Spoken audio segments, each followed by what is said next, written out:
আসলে কি ভাই, বউ হইছে সংসারের একটা অংশ, বড় অংশ। কারণ বউ না থাকলে যে কি কষ্ট, কাপড় ধোয়া, পাতিল ধোয়া, এই বিভিন্ন কাম কাজ যা পুরুষের দ্বারা সম্ভব না। এই কাজগুলোর জন্য আমরা তারে বেতন দিই না, তারে বকাবাজি করি, তার সাথে অত্যাচার করি, তার এইটা বলি, কিন্তু আসলে এগুলো ঠিক না। আমি কয়েকদিন একা থাইকে দেখলাম যে বউ ছাড়া চলেই না। কারণ তারা যে কতটা কষ্ট সহ্য করে, কতটা করে, এটা ভাষায় প্রকাশ করা যাবে না।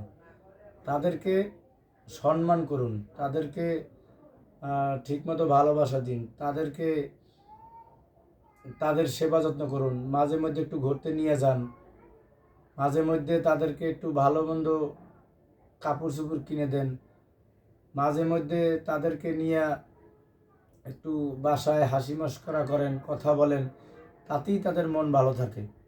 সারাদিন কাজ করে বিনা বেতনে, আর আমরা একটু কাজ করলে হাঁপায়ে যাই। দেখেন, সারাদিন কাজ করে আইসা এই যে কাজ করি, অনেকটা কষ্টের, যে কষ্টটা আমরা বুঝতে পারি না, এটা আসলে আমরা ঠিক করি না। তাই সবাইরে বলি, সবার উদ্দেশ্যেই বলি, এমন কিছু বলবেন না যে আপনার অর্ধাঙ্গিনী কোনো কথায় কষ্ট পায় বা রাগ করে যায় বা আসতে চায় না। এটা কোনোভাবেই ঠিক না ভাই।